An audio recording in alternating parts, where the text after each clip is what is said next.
Olha só, pessoal, mais um Domingão do Carlão. Muito obrigado pela sua audiência, muito obrigado por você levantar cedo todo domingo para acompanhar o nosso programa. Nós estamos gravando esse programa aqui numa hora especialíssima, num evento maravilhoso chamado Round Table Agrocontar, aqui no estado de Goiás, em Goiânia, na capital do estado. Um evento maravilhoso que trouxe aqui muita gente importante da distribuição. E claro, como Deus sempre me ajuda, Deus guia meus passos, eu estava aqui e do meu lado agora, Salvino Camarote, ele que tem uma história de vida fantástica, uma história de vida extraordinária. E eu falei, esse caboclo a gente tem que contar a história dele direitinho, merece um Domingão do Carlão e é por isso que ele está aqui do meu lado. A gente está começando esse papo agora. Salvino, obrigado por você ter topado essa prosa aqui, viu? Que é isso, Carlão, é ótimo conversar com você. Você que sempre está prestigiando a gente, meus colegas, sou fã do seu programa. O Domingão do Carlão é fantástico, conta as histórias de vida de nós do agro, então muito obrigado, eu que te agradeço. Rapaz, e aqui é sempre o Salvino é empresário, o Salvino é agricultor, o Salvino tem uma história maravilhosa e eu queria que você começasse do começo. Uma coisa que eu sempre valorizo muito são as raízes das pessoas. E eu acho que as pessoas elas são muito reflexo do berço, de onde elas nasceram, da educação que elas tiveram, enfim. Eu queria saber que você começasse falando disso, falando das suas origens, por exemplo. Isso, Carlão, eu venho de uma família, meu pai vem de uma família muito pobre, meu pai sempre teve dificuldade com minha mãe no início, tanto é que eu digo que eu sou filho de um estudante de direito, porque quando minha mãe casou com meu pai, minha mãe e meu pai era estudante de direito, ainda tinha acabado de passar no vestibular de direito. E lutou muito na vida e fez concurso para juiz lá em Pernambuco, ela é da área de direito, e terminou como desembargador e presidente do Tribunal de Justiça do Estado. Só que, para variar, para ser filho de juiz, rodei as cidades do interior de Pernambuco quase toda. E aí me identifiquei com o agro e papai sempre foi muito duro com a gente. E num início muito difícil, de uma vida muito difícil, mas aí eu tive a sorte de fazer o que eu gosto, fazer o que amo, porque fui estudar agronomia na Universidade Federal Rural de Pernambuco e, a partir daí, tracei toda uma trajetória, uma carreira no setor agrícola e, te digo, com muito amor, muito carinho, porque essa é a minha vida. Minha vida é dedicada ao agro, a ajudar esse grande agronegócio que faz com que alimente o mundo, que move e seja um dos setores da economia, não só no Brasil, mas até de todo o mundo, que tem as melhores e maiores oportunidades. Eu digo que eu sou uma pessoa, um homem de sorte, por ter lutado e nascido e escolhido a profissão certa, na hora certa, no lugar certo.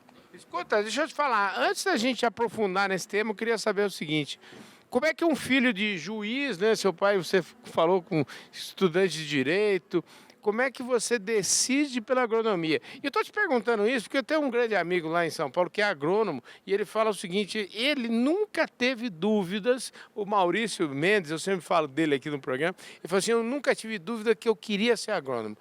E geralmente quando a gente não tem dúvida, sabe o que a gente quer, e a profissão é onde a gente vai estar o resto da vida da gente. Então, quanto mais cedo a gente descobre para que a gente serve, a gente tem a tendência a ter uma vida mais longa e mais feliz.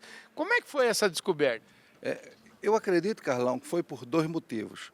Primeiro, por essa vida no interior, né, nas comarcas do interior de Pernambuco.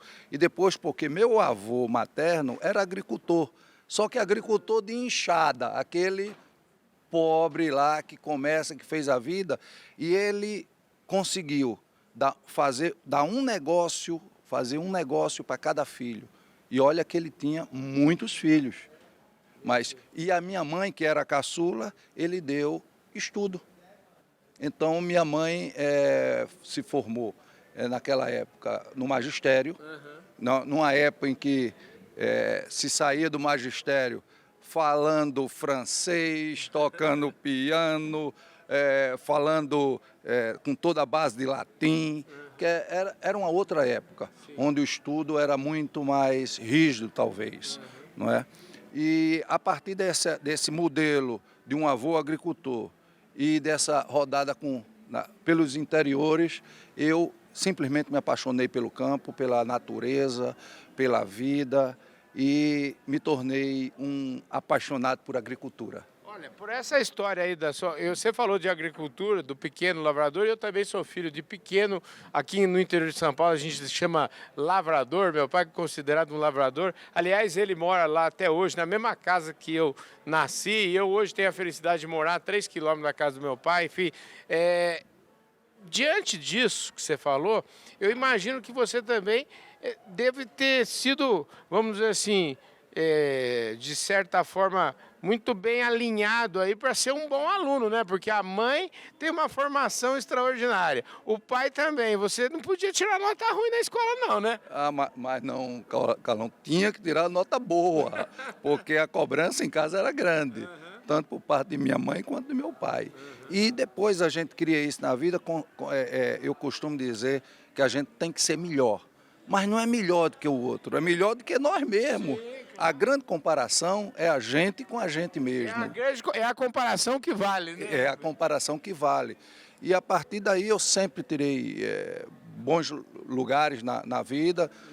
E o meu primeiro emprego, por exemplo, foi numa usina de açúcar, no Grupo Tavares de Melo, lá em Pernambuco. E eu consegui porque fui o primeiro lugar de um curso de pós-graduação de cana-de-açúcar. E eles foram buscar na Universidade Rural de Pernambuco uma pessoa com essas características. E a partir daí fui trabalhar com cana, depois fui para Dupont.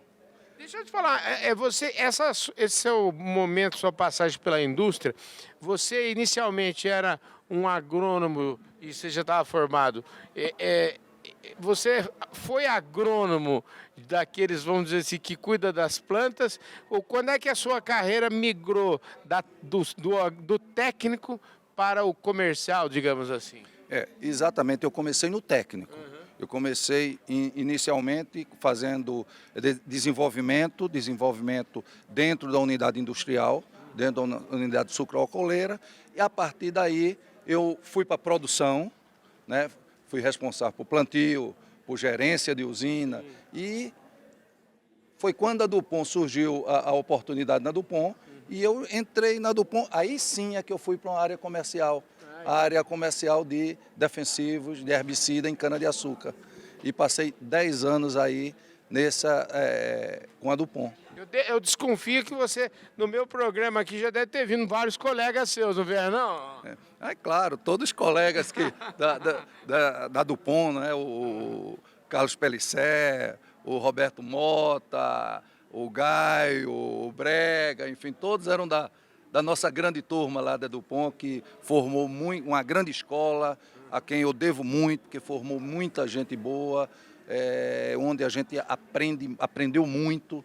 E tanto é que todos que passaram nessa escola têm boas posições no mercado até hoje, né, não é, Carlão? Com certeza, é tudo gente da prateleira de cima. Igual o nosso diretor de imagem ali, o Gabriel, ele é prateleira de cima, viu? Você sabe que o Gabriel tem pouquinha idade, mas ele também já é experiente, viu? E você, com pouca idade, já tinha muita experiência também. Ô Carlão, mas essa sua prateleira de cima que está aí filmando pra gente, isso aí é a primeira linha. Escuta, Dupont, eu fico imaginando o seguinte, eu gosto de um pouco muito mais do lado da filosofia da vida, e eu imagino o seguinte, na Dupont, uma multinacional, você já chegou com uma posição, imagino que em 10 anos você tinha uma posição boa lá. Como é que é tomar a decisão de se sair de ter um emprego confortável, com um ótimo salário, com vários benefícios? Como é que toma-se a decisão de repente, sair e virar empreendedor? Porque aí eu acho que agora a gente começa a colocar a bola aqui na marca do pênalti. Isso, ô Carlão, não é uma decisão fácil. Não é? Uma empresa como a Dupont, ou como as grandes corporações e a gente com uma posição boa dentro disso aí, cria uma segurança que nos deixa muito confortável. Mas, ao mesmo tempo, para pessoas empreendedoras, sempre o desafio sempre nos move. Sempre nos move. E eu sentia um gap no mercado, no Nordeste, de uma distribuição mais profissional, que olhasse mais para o cliente. E eu via que isso podia ser bom até para a própria Dupont. E foi aí quando eu tomei a decisão, a partir de até de uma proposta de promoção, eu tomei a decisão de o contrário, de fazer uma contraproposta para sair da Dupont e montar uma empresa para trabalhar com a Dupont na região. Que a Dupont foi o primeiro fornecedor da nossa empresa, que a gente fundou em 1995, a SC Tecnologia Agrícola. Ô Salvino, é uma decisão, essas decisões que a gente vai tomando na vida, você falou, saiu para montar um negócio. Ou seja, e deixou de trabalhar para a Dupont para trabalhar com a Dupont. Como é que foi isso? Olha, como eu te disse, Carlão, são decisões que a gente toma na vida que são difíceis. Difíceis, mas a gente tem que procurar o autoconhecimento primeiro para saber o que é melhor para a gente e melhor para os nossos. E quando eu digo os nossos, é o próximo. Sim. É a sociedade. Eu acredito que com a empresa e com tudo eu contribuí até mais de que depois de analisar todos esses anos, de que se tivesse continuado na Dupont. Sim. Até porque, e para a Dupont também, até porque eu continuei trabalhando com a Dupont, só que de uma outra forma. Sim. Não é? Então isso nos move, essa questão da automotivação também, porque uma das funções do empresário, inclusive, é motivar seu time, sua equipe, seus stakeholders. Agora imagina, e a nossa motivação? Nós temos que ter um processo de automotivação muito grande, muito forte, para poder se manter cada vez produzindo mais, cada vez se inovando, embora cada ano seja diferente, e isso é um grande desafio no agro e nos negócios, mas se a gente não mudar e não se automotivar, a gente não consegue se diferenciar, a gente não consegue sobreviver e a gente não consegue crescer como o mercado exige. Não é? Salvino, deixa eu te falar, o Salvino agora acabou de fazer um processo de M&A, enfim, a cria dele está criando asas, né? Você fez um negócio e esse negócio agora não lhe pertence mais, pertence ao mundo agora. Como é que é? É verdade, Carlão. E é uma decisão tão difícil quanto eu acredito foram duas decisões marcantes na minha vida. Foi quando eu fui montar o negócio, ou seja, saiu da Dupont para montar, e agora também para fazer esse processo de M&A. A decisão é tão difícil quanto, mas eu encarei todo esse processo, primeiro, uma empresa é como um filho. Você cria, você faz ele crescer e, na minha visão, a gente tem que deixar ele bater asas, ele crescer, ele se multiplicar. E eu acredito, e fiz por isso, que hoje, com esse processo, a empresa, esse filho, vai ter condições de alçar voos que eu mesmo não teria condição de fazê-lo. Então, a gente tem que se desprender como se desprende de um filho, quando ele sai da casa da gente e vai para a vida, né? E a gente sente, ao mesmo tempo, fica muito feliz com esse processo. Deixa eu te falar, assim, rapidamente, eu queria entender um pouquinho, pelas contas que eu fiz aqui, 27 anos que você empreendeu nesta empresa chamada SC Tech, não é isso que é o nome da companhia? O que foi construído aí? Qual é a fotografia dessa empresa ao longo desses anos? Enfim, ela começou para ser distribuidor da Dupont, o que mais que ela aconteceu até chegar aos dias de hoje? Bom, a gente começou lá em 95, né? Inicialmente só inicialmente como agente da Dupont. Aí comecei como agente, depois como distribuidor, e a partir daí vieram todas as outras. O que é que eu chamo todas as outras? A BASF, a Monsanto, a Bayer agora, enfim, a Dow, a Corteva, que depois foi a união das duas. Enfim, se tornou uma companhia que inicialmente começou só com um funcionário, que era eu mesmo, e terminou agora no processo de Minei. A gente já tinha quase 100 funcionários, atuando inicialmente só com cana, atuando em cana, HF, pastagem, milho, enfim. De uma filial nós fomos para 8 filiais, e o processo de crescimento. Foi até aí que eu entreguei a SC nesse processo, e a partir daí tenho certeza que vai dobrar, triplicar, e o que eu sempre disse aos meus colaboradores, que com esse processo eu não estou garantindo a pessoalidade de nenhuma posição, mas estou garantindo a perpetuidade da posição, e a partir daí é com cada um que faça para a sua vida. Mas a gente consegue fazer com isso que a empresa se torne para onde ela foi, ela vai ter um futuro brilhante, assim como a gente espera quando deixa um filho ir para o mundo, ir para a vida. Maravilha, gente. Só para não ficar nesse enigma todo aqui, a gente sabe que foi o grupo da Errara que comprou, quer dizer, está em boas mãos, né? Um pessoal da mais alta estirpe, né? Exatamente, da mais alta estirpe, com princípios fantásticos.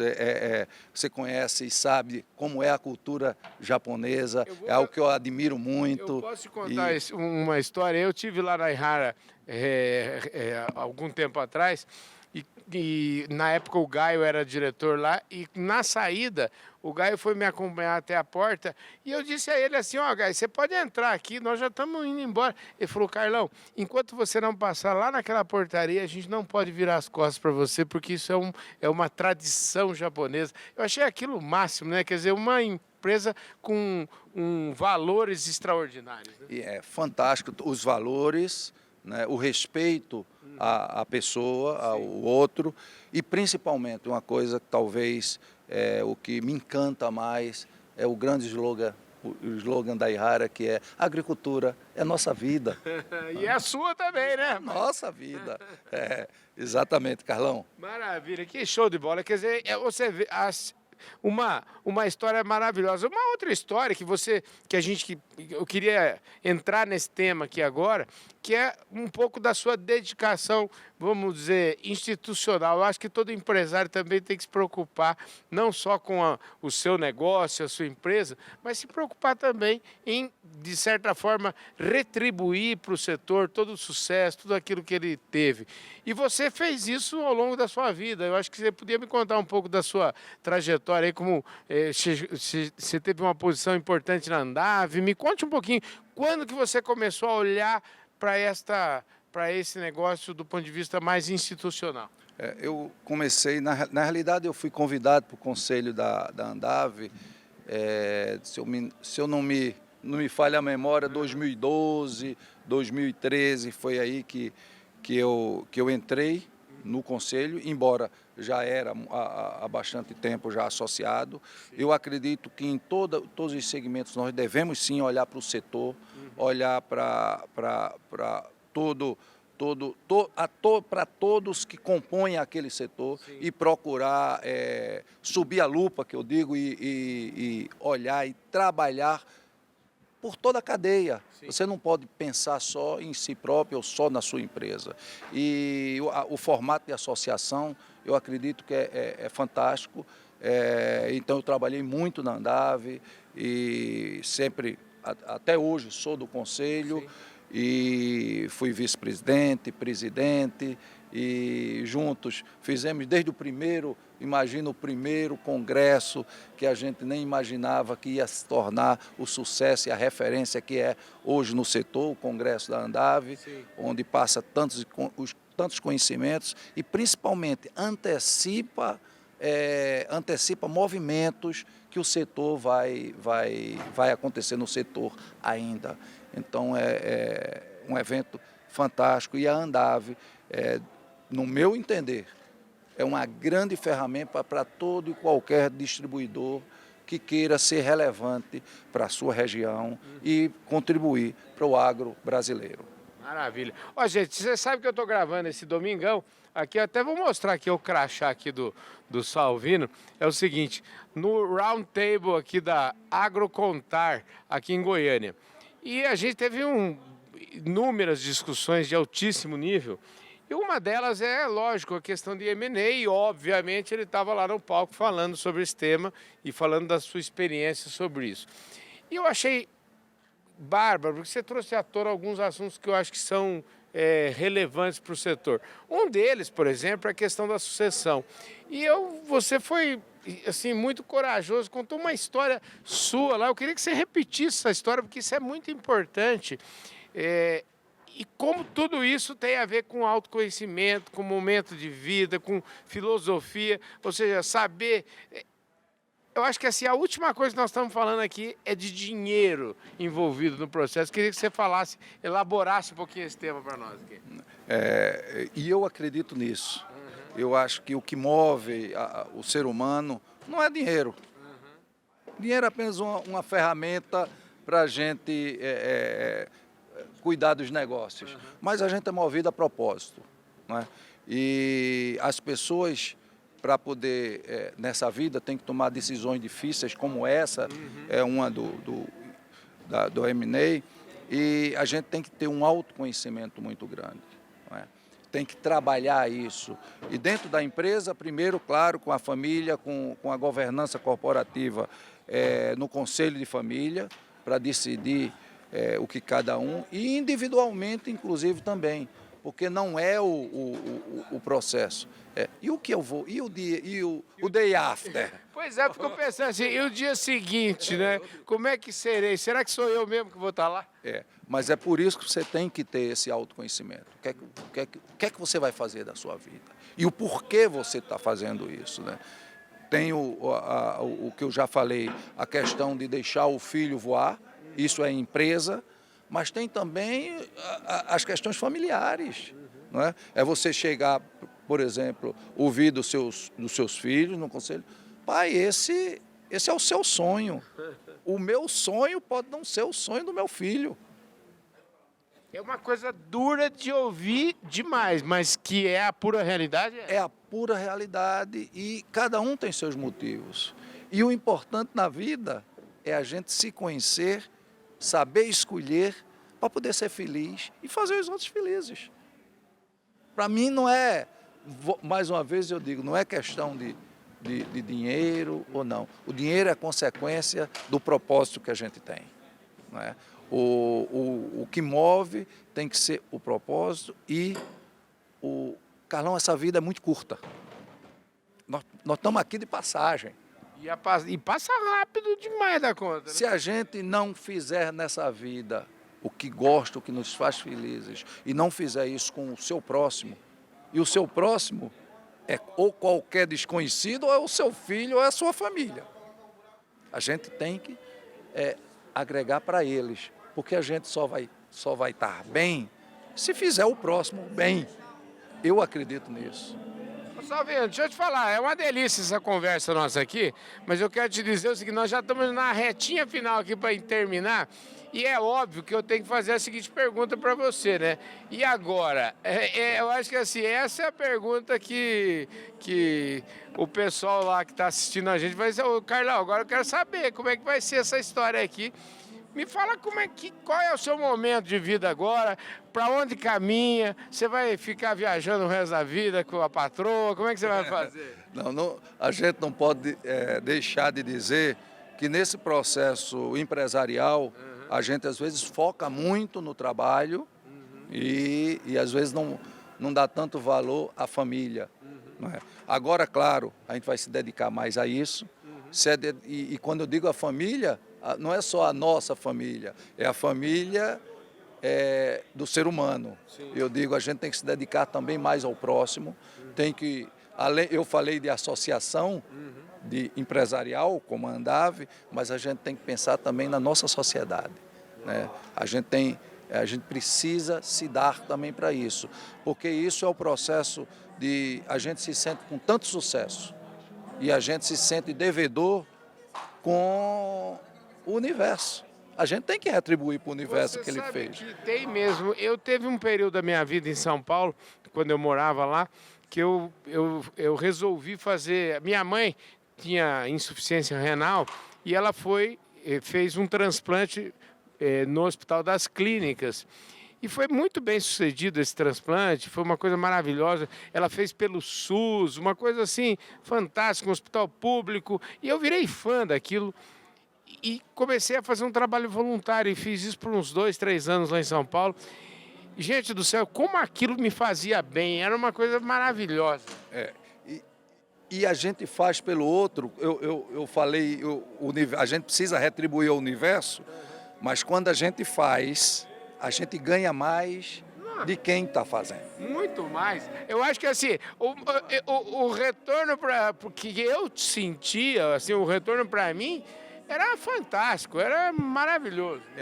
Exatamente. Então, o que eu pretendo é cuidar mais da família, cuidar também desse lado mais social, de voluntariado e, claro, continuar no agronegócio. A agricultura é minha vida. Talvez agora como produtor, pecuarista, tudo isso está nos nossos planos. Maravilha. Você falou em agricultor, porque você já foi agricultor, você me falou, né? Como é que você tem propriedade rural lá no Pernambuco? Olha que eu fui agricultor aqui em Minas, né, exatamente aqui no Triângulo, não é? E por 10 anos tive que decidir no momento entre a empresa, isso aí, decidi pela empresa, e agora talvez eu volte para o setor, dessa vez mais dedicado, mas de uma forma mais tranquila, mais light, porque eu tenho que pensar também essas outras missões que eu acredito que como pessoa eu tenho ainda para contribuir com a humanidade. Maravilha. Ô, Salveiro, agradeço demais a sua participação aqui. Infelizmente, nosso tempo já esgotou, a gente já passou dos descontos. Então, eu queria agradecer muito a sua presença e dizer que foi uma delícia conversar com você. Espero que a gente se encontre muito mais por aí, viu? Ô, Carlão, eu é que agradeço ao seu ouvinte, que é maravilhoso, afinal, todos são amigos, o agro tem disso, é uma grande comunidade, é um grande conjunto de amigos, então, muito obrigado a você, muito obrigado ao seu ouvinte. Maravilha, gente, que espetáculo. Muito obrigado a você que está aí no Domingão. Eu queria, para terminar aqui o Domingão, agradecer o pessoal da Employer, a Employer que é nosso patrocinador aqui do Domingão do Carlão. Bom, e você já sabe que o Domingão do Carlão, obviamente, é os domingos, todo domingo, 7h30 da manhã, tem o Domingão do Carlão e a gente se vê por aí. Tem o Fala Carlão especial de sábado também, que você tem que acompanhar. E, gente, semana que vem, semana especial Agrocontar aqui no Fala Carlão e eu conto com a sua audiência. Valeu, fui!